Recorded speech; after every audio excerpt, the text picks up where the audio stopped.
Ladies and gentlemen, what's going on? This is Pre Shakers once again for the Worthy Cause podcast on the Arena Network. Please go to thearenasc.com to check out all the fly stuff that we have. We have a bunch of podcasts. We have a bunch of articles that I've done and a lot of great contributors that's talking about all the flyness that's going on in South Carolina and beyond. Per usual, the Worthy Cause podcast is where I'm going to talk to people that are intersecting with music, art, poetry, culture, politics in South Carolina and beyond. We have a wonderful guest today. She is the author of 2 books of poetry, Traveling Mercy and Only Believe. And she's also Columbia, South Carolina's Poet Laureate. We're going to talk a little bit more. So shout out to Jennifer Bartell Boykin. Thank you for talking to me today, man. Yeah, thanks for having me, Preach. Yeah. All right. So first and foremost, one of the questions I always ask people, anybody that does something creative, anybody that does something that is worthwhile in South Carolina or even in Columbia, there's always this push from all my friends growing up to say, hey, you need to move out of South Carolina. You need to leave Columbia. You need to go to Charleston. You need to go to Charlotte. You need to go to Atlanta. And I always say to choose to be here is a revolutionary act. So why South Carolina? Well, that's funny because I did leave South Carolina. But I came back. So I grew up in a small town called Johnsonville, South Carolina. And the name of my community is Bluefield. And it's a small town. When I was growing up, there was only one stoplight. We got another stoplight when they built the Piggly Wiggly, the McDonald's, and the new middle school all in the same area. And so I was determined to get out of the woods because that's basically what Johnsonville is. I was like, I gotta leave South Carolina. I gotta get away from here. And so I ended up I did my undergrad at Agnes Scott College in Decatur, Georgia. Okay. And I did that 4 years, and then I came back to South Carolina because my mother was ill. My mother had cancer. And so I came back, and I've been in South Carolina since then. That was 2005. Oh my gosh, that was almost 20 years ago. So Wow. I've been here since then. I first came to Columbia when I went to graduate school the first time for the MFA in poetry, MFA in creative writing with a focus in poetry. So that was the first time I moved to Columbia in 2011. And so I was here for about 2 years, and then I moved back to Johnsonville, and then I eventually got the job teaching English at Spring Valley High School here in Columbia. And so that's how I went to Spring Valley. You know you did. Yeah. Uh-oh. Spring Valley, let's go. Let's pick it. Class of 01, so you know I'm old. So it's about time. Class of 01 too. So we the same age. Yeah. What? Oh wow. All right. Well, good. So I can make like pop references that you'll get. Like there's nothing funnier than me like please do it. Listen, I can quote Coming to America to a 25-year-old. They don't know what I'm talking about. And I'm like, yo, I thought that was the movie I could always quote to somebody. So like no, that's not the one. I don't know if there is a movie you can do that with these kids. I forget sometimes too, because I'll say something, I'm like, y'all know what movie that's from? And they'll look at me like, listen, and it also hurts because I do an amazing James Earl Jones impersonation, you know? Listen, I'm looking for my son Akeem. And they'd be like, who's Akeem? I'm like, dang it. The joke never went to waste, you know? I love that. Wow. So out of all the creative mediums, you know, I was always a Gordon Parks fan because Gordon Parks just did everything. And I always get offended when people say terms like stay in your lane, because I always think that's always reserved for when Black people are doing things creatively or are outside where people think you should be, like the shut up and dribble thing, right? No one ever says to Steve Ballmer, who owned Microsoft, who bought the LA Clippers. Nobody says to him, stay in your lane, you don't know nothing about basketball, right? Yes. So creatively, I'm always like into all these different things, but you kind of lean into what speaks to you the most. What about poetry gravitated towards you, or you gravitated towards poetry? What about that medium spoke to you? Well, it's the brevity of it. It's saying this big thing in this very small space of words on the page. I've always loved writing and loved words. I think I was writing a little bit of nonfiction before I started writing poetry. My grandmother used to always tell me stories And so I started writing down her stories, and that's kind of how I started writing. But one day, and this is the blackest country ass how I started writing poetry story. You probably gonna see, you probably gonna hear. But I was outside playing, and I was jumping the ditch because you know when you're in the country, you don't have a lot of stuff to do. Jumping the ditch is a pastime. Are you gonna make it? Are you gonna fall in? What's gonna happen? Who knows, right? So I was jumping ditches, and I jumped the ditch this one time, and when I got to the other side, I heard this voice that said, and I don't remember the exact words, so it's like a paraphrase, but as sure as the bird sings freely, one day I'll be free again. And I was like, oh, let me go write that down. So I went in the house to write it down, and it came out as a poem.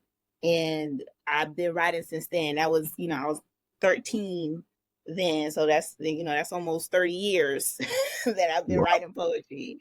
Yeah, almost 30 years. Wow. Well, for the people that don't know, what the hell does a poet laureate do? Oh yeah, so you know, the poet laureate is basically, I like to say the poet laureate is an ambassador for poetry.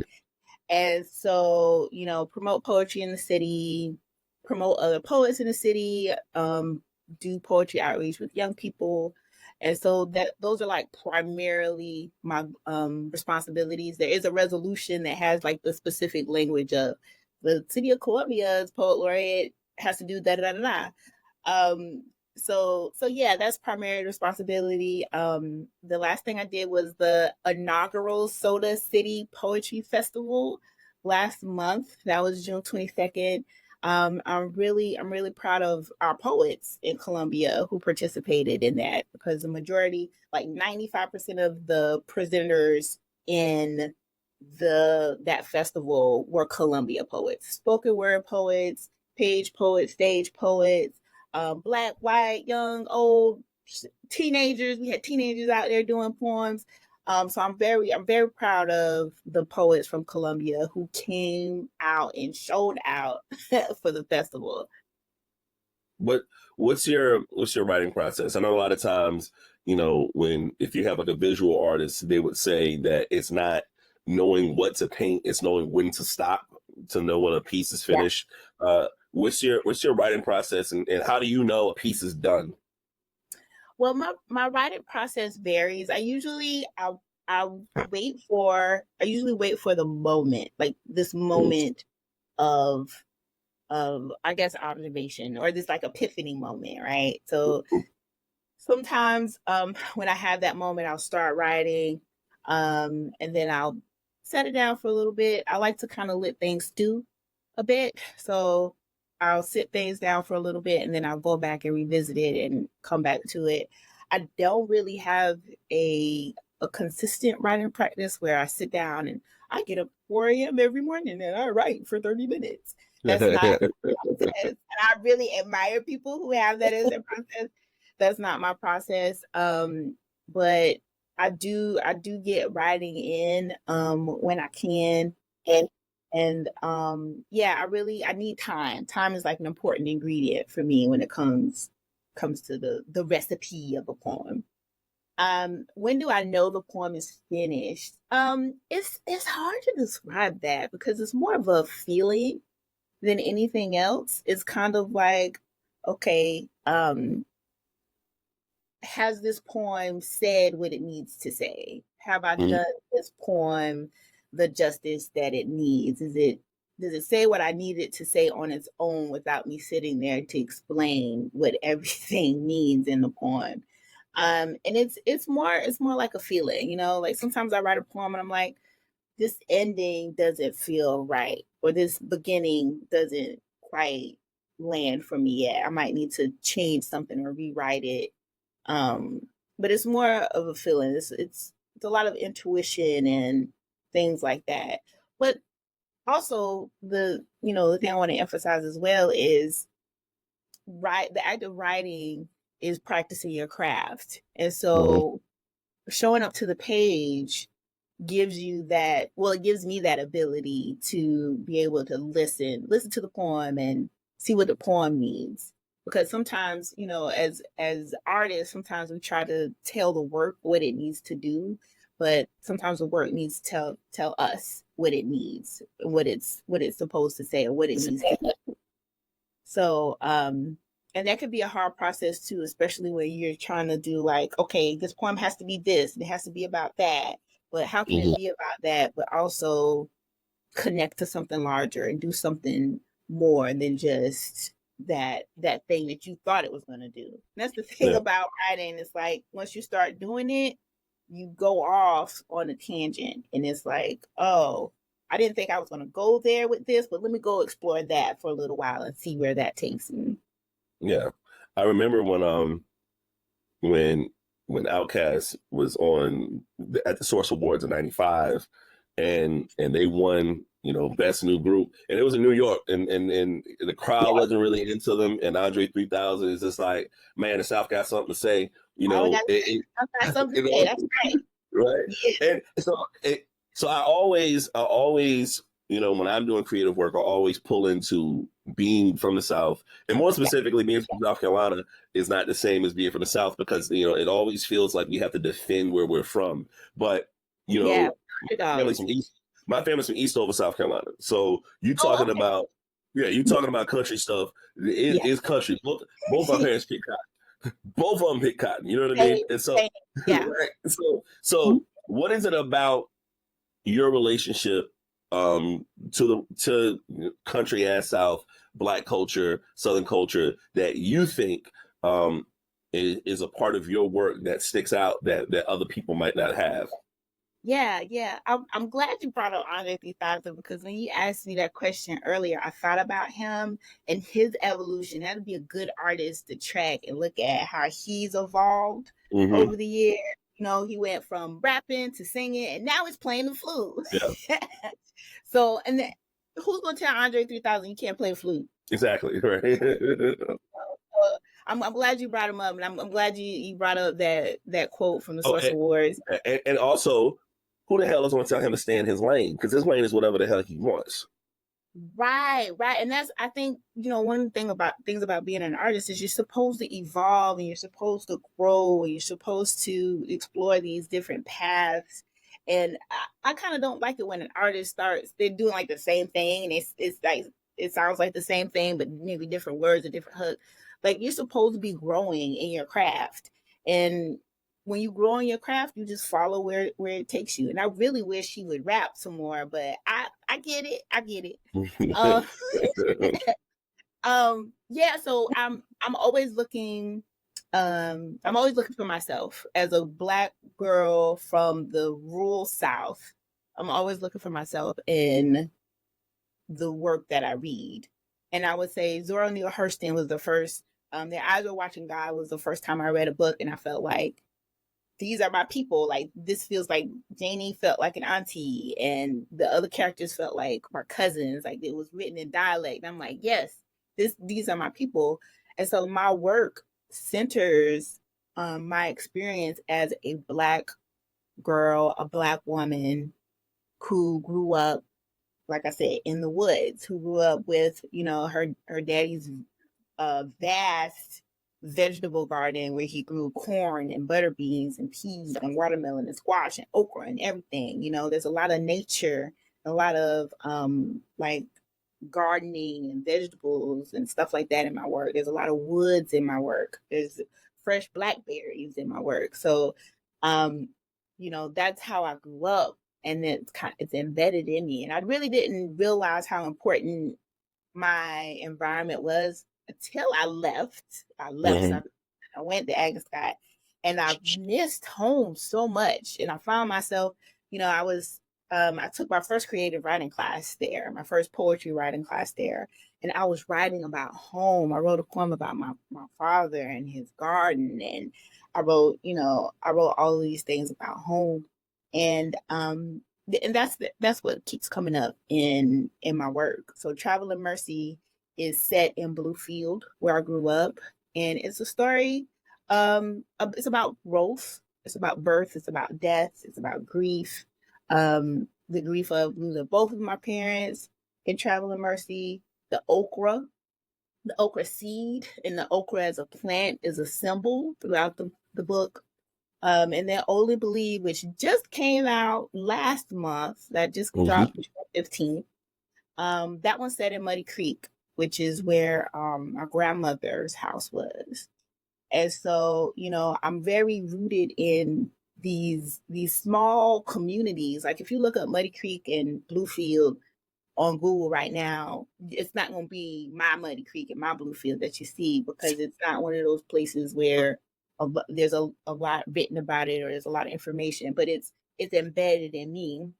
And so so both of my books are really, they're rooted in place, but they also transcend place too at the same time. But it's recognizing the little people that are from the country, you know, and my country is different than, you know, my white counterparts or anybody else. Like how I experience the South and how I experience being country is different. And so, yeah. I'm wondering, you know, so I have an album named after my grandmother, and it's called Frances.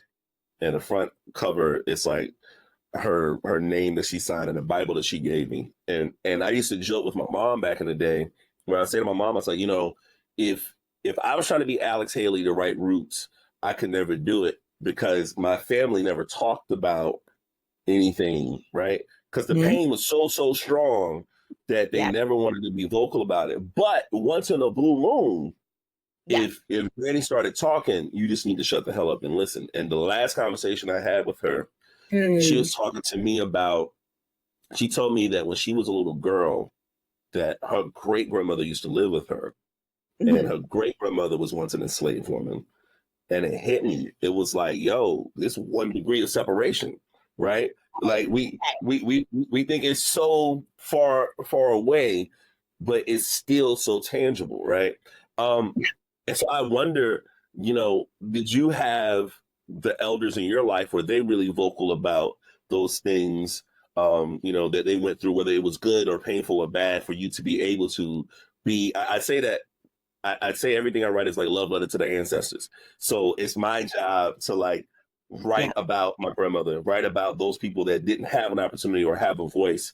Did you get help from your family that talked about that, or were they really reserved like my family was? My parents were very reserved, and they didn't talk about a lot of that stuff. Once in a while, like if we were at a family cookout or, you know, dinner or something, I would hear them talking to their siblings or some older people about things, and I would like overhear things. But my mom used to say she didn't like talking about the past because it would give her the blues. And so she didn't talk about it. But my grandmother would talk to me all the time about her life and the things that she, you know, went through. So my grandma, Irene Harvey McCrae, and she's a big part of my second book, Only Believe, and it's dedicated to her. She was born in 1911. Wow. So her grandmother was an enslaved person. So my grandma's grandma was an enslaved person. And so, you know, like you said, it feels like 1865 was a long time ago, but that's not that long. If I grew up knowing someone who knew someone that was an enslaved person, that's not too long ago. Yeah. So my grandmother, you know, she would tell me her story. She would tell me, you know, she would give me little nuggets of wisdom. And my grandmother was a quilter as well, so she sewed quilts. And she didn't sell them. She would just sew a quilt and just give them to people. Like, here, take this quilt and, you know, be warm. And to me, quilting is a form of storytelling as well. So I feel like my grandmother told stories through quilting, but she also told stories through just talking to me. And I like to say that I feel like my grandmother knew I was going to be a writer before I knew I was going to be a writer. And I felt like that was part of the reason why she was always telling me these stories. She wanted me to remember. And for me, the way I choose to remember is through writing. And so, you know, writing down, because historically, you know, our people, oral tradition, you tell somebody something, then the next generation passes it down. But I wanted to write it down so we can get these stories recorded and get it in the official record. And so a lot of a lot of my my second book, Only Believe, is there's interviews in that book. I used to interview my grandma, so some of two of the poems in the book are interviews. They're literally like notes from when I interviewed my mom, not my mom, my grandmother on two different occasions. And a lot of the book are like little memories and little things my grandmother told me growing up. And so to me, it's very important to make sure we tell those stories because they're important. These people lived and they were, you know, my grandmother was an important person in her community. She was one of the only people who could read and write when in her community. People would bring letters to her for her to read and you know, respond and stuff like that. And she you know, she dropped out of school in like the fifth grade to help the family work and, you know, make a living and stuff like that. But she was a voracious reader. She read her Bible every day. She loved to read. But she, you know, she didn't have the opportunity to go off and get an education and explore that more. But I feel like she gets that through me. Which you know, probably why I got 2 master's degrees right now. Look at that. Do your thing. Listen, I would also say, I forgot who said this, but someone had this quote. It might have been Questlove or somebody, but they were basically talking about the difference between Black and white culture, where they say, you know, to white people, you know, Tom Hanks is a great actor, but Denzel is a god to his people, right? And it was kind of like acknowledging that when you have these opportunities, that there's this some people feel that there's this requirement that if I have this position of people listening to me or I'm seeing, that I need to be able to speak out against things, be vocal about things in the community. Sometimes you might have Michael Jordan that says Republicans buy sneakers too, but but mostly there's some Black creatives and some Black artists are like, look, you know, I'm not just going to create for fun. I'm going to tie in, you know, having social awareness, being political, those type of things in my work. Do you feel a personal responsibility of being able to speak out against things that aren't just your family experiences, but to be like socially active, politically active? Like, you know, how do you create in this type of environment too, right? Like it's absolutely insane going on, you know, as far as like, I was joking with somebody the other day. I said, you know, the only people that are excited about what's happening politically are probably comedians, because they're gonna have a lot of shit, you know, to a lot of a few jokes. But everybody else, I don't know what's gonna happen with everybody else. So do you feel like a responsibility for your work to reflect those things as well? Yeah, you know, I would not. I don't consider myself like, I don't write a lot of social justice poems per se. There may be like social justice themes in my poetry, but as an artist, it is, you know, my responsibility to reflect the times and what's going on in the times.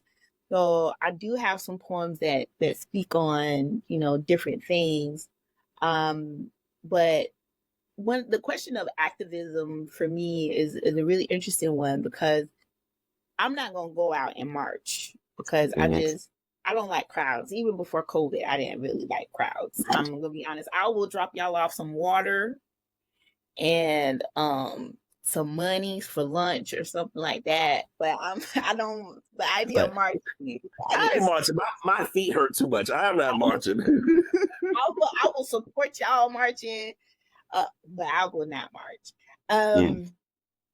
But I will, you know, I recently, last month, I went to, you know, the State Department refused to pick up African American AP, African American history, or was it African American studies as an AP class throughout the state. And I went to a press conference for that and did a statement. And I went to the, you know, school board meeting and made a statement. And I usually don't do stuff like that either. But it felt really good to be able to say, hey, we see what y'all are doing and it's not right. And it was so many people there, and so many people of different ages too. You know, it was teenagers there was kids that took the pilot program class that was there. And so I'm really trying to figure out how activism looks for me, and Mhm. that I'm comfortable with, and how it shows up or how it maybe doesn't show up in my work. Right now, I would say too, like just the fact that I'm a Black woman writing about my experience as a Black woman, that's an act of activism too. Because my books Yeah, that's probably wouldn't. revolutionary as fuck. Yeah, you ain't got to do nothing else. Like, Yeah, it's just like that's an act of activism too. Like, we're here, we existed. Our people, we're out here in these woods, but we were doing stuff out here in these woods. mm, yeah. It's funny because like I think a lot of times when you're talking about, you know, the activism that you want to do, like see your comfort level.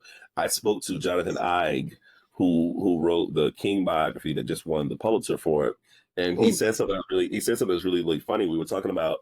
I asked him, was King always willing to be involved with the movement, and he was just like, when everything happened with Rosa Parks, and they were asking this young preacher to speak out. yeah, He said no twice. He was like, I don't want to do it. Like, so and because he knew what was going to happen if he starts putting himself out there, and somehow, some way, he was like, all yeah, right, I'm compelled to do it. So I think hearing that story really humanized him a little bit more, because we forget he was a young Black man starting a family. You know what I mean? Handsome dude, beautiful wife. Like, he didn't want to be the face of a movement because he knew what that was going to do. But it was kind of cool seeing him kind of like come to that, and not somebody that was just like, oh, I want to be in the spotlight type of thing. So yeah, I do think over time, like, we're going to figure out what our level of contributing to the movement is going to look like and how it's going to look. And again, just like you, I'm not marching either. Listen, I have nothing against people that organize. Like, I just feel like yeah. there's, Thank God for the organizer. Yeah, but there's different ways to do it. Like, I remember, like, look, man, I'll say one thing that I know that I noticed during 2020, 2021, with the Black Lives Matter movement and George Floyd getting murdered. And I'm like, here's what I would tell, white folks when they would ask me questions about this. I said, yo, do you know how upset Black people have to be to march in huge droves during a pandemic, during a pandemic. right? Yeah, And we didn't know anything about COVID at that time. But you have Black folks just gathering around. If that don't tell you that something is wrong, but that wasn't me. Because there's another thing about me, and this is funny. There's another thing about me that I have a reputation of wearing sweatpants all the time. And in my I mean, hood.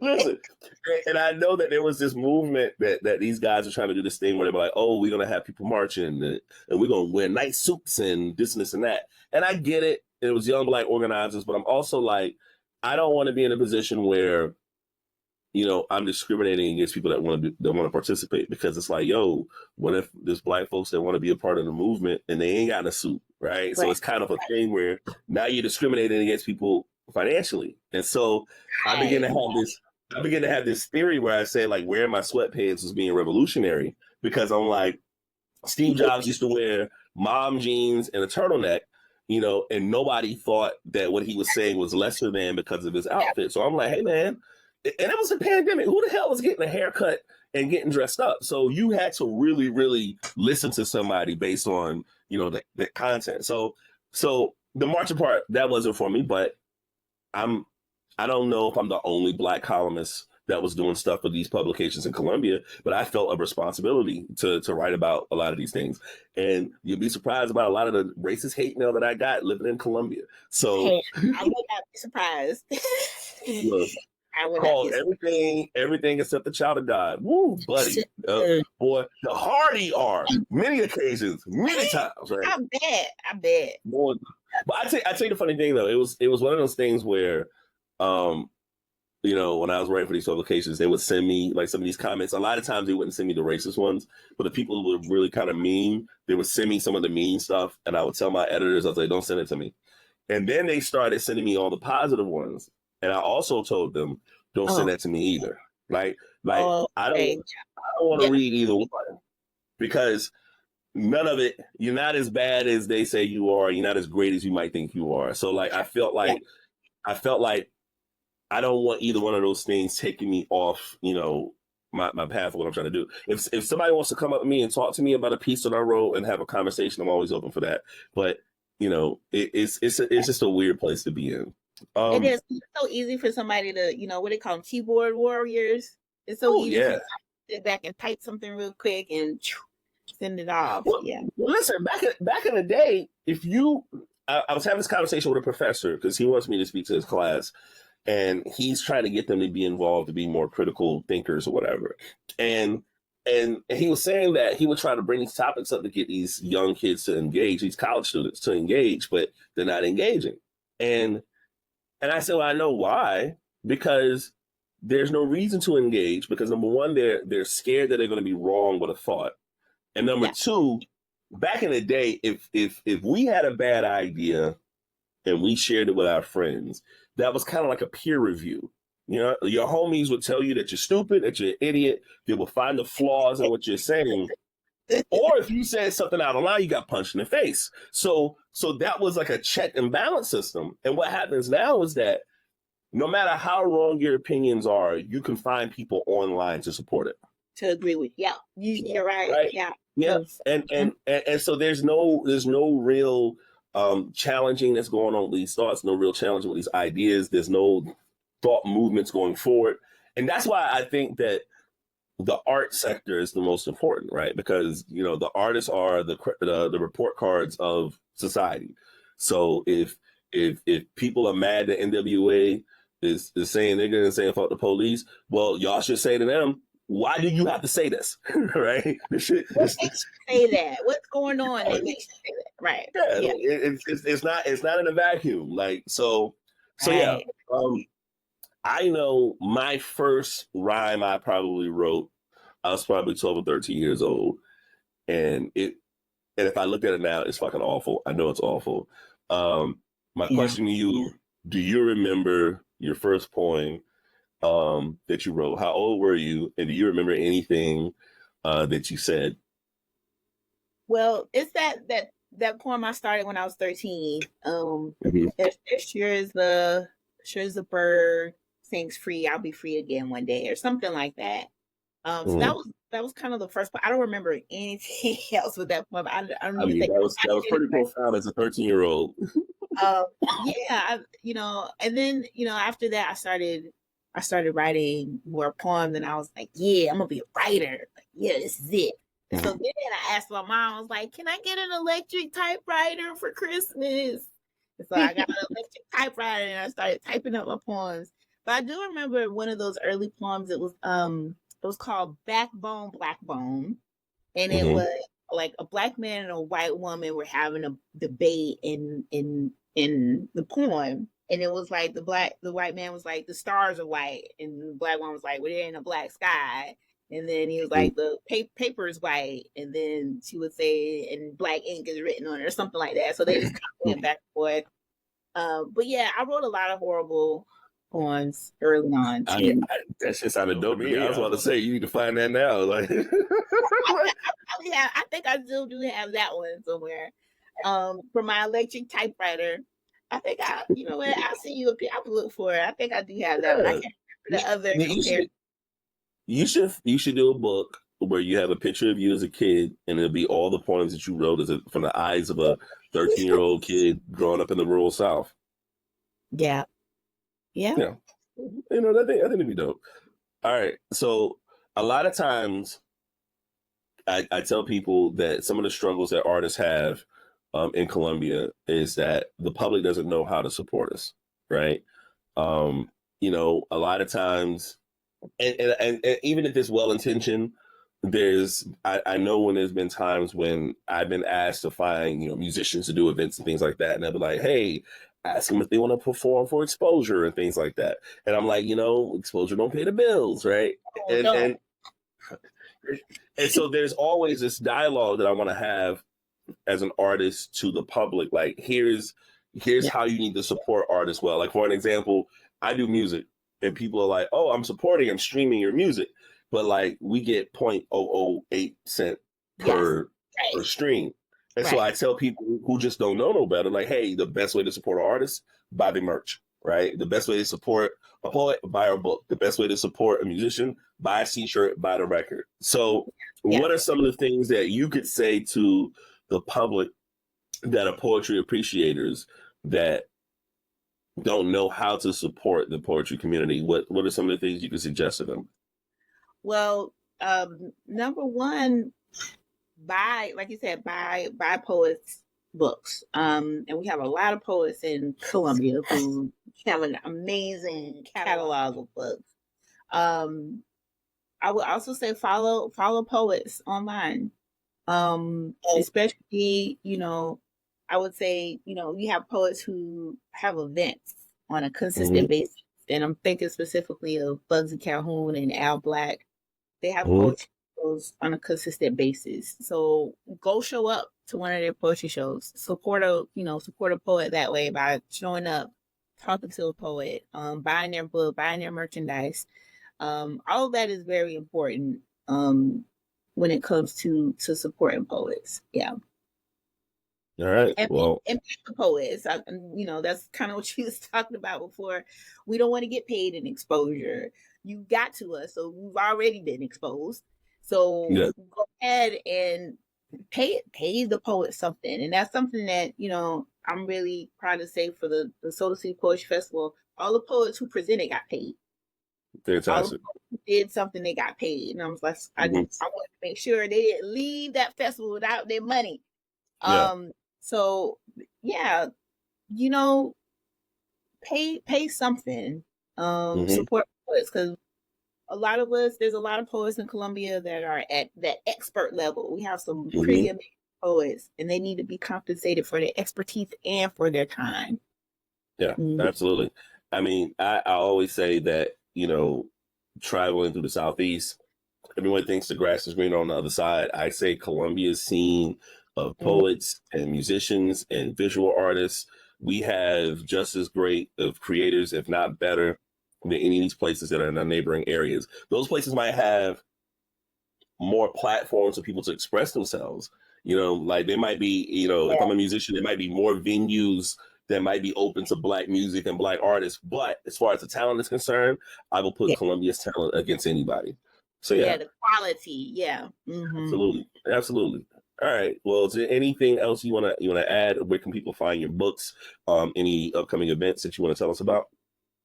Yeah, sure. I have 2 books out: Travel and Mercy and Only Believe. You can order those from Amazon, or you can go to Finishing Line Press. You can just Google Finishing Line Press and my name. And for Only Believe, you can pick that up at the Word Works. I do have a website, JenniferBartellPoet.com. So you can get some more information on that. I will have a book launch event coming up soon, so I'll be announcing information on that for on my social media. So you can follow me on Instagram say again? Are you still looking for a venue for that? I'm in progress for a venue. Well, I will say that there's a handsome young Black man who's part owner of an art gallery in the Vista, and it's me. So if you're interested, I'll talk to you off camera about that. Because we would love to house some more events, community based fly shit that you're doing. So yeah, but I'll send it to you, even if it's not for this, just to keep this in mind for the future. Okay, yeah, that'd be great. Yeah. So my Instagram is Jenny BB55. That's JENNIBB55. So follow me on Instagram for that. All right. Well, thank you so much. I really appreciate it. And do you have any books on hand? Because I want to get a signed copy. I want to buy both of them. Or do I have to order it? I have books on hand. Yeah, I definitely do. Right, cool. I'll hit you up. I'll grab a couple copies from you. Anyways, Thank you guys so much. Thank you all so much for checking out this episode of the Worthy Cause podcast. I am Preach Jacobs. I'm your host, and this is on the Arena Network, thearenasc.com. Please check out my Substack page. You can check out all the articles and all the fly stuff that I'm doing for the Arena. Thank you guys for checking it out. Thank you to my guest, Jennifer Bartell Boykin, Columbia's Poet Laureate. Thank you all so much. Until next time, peace.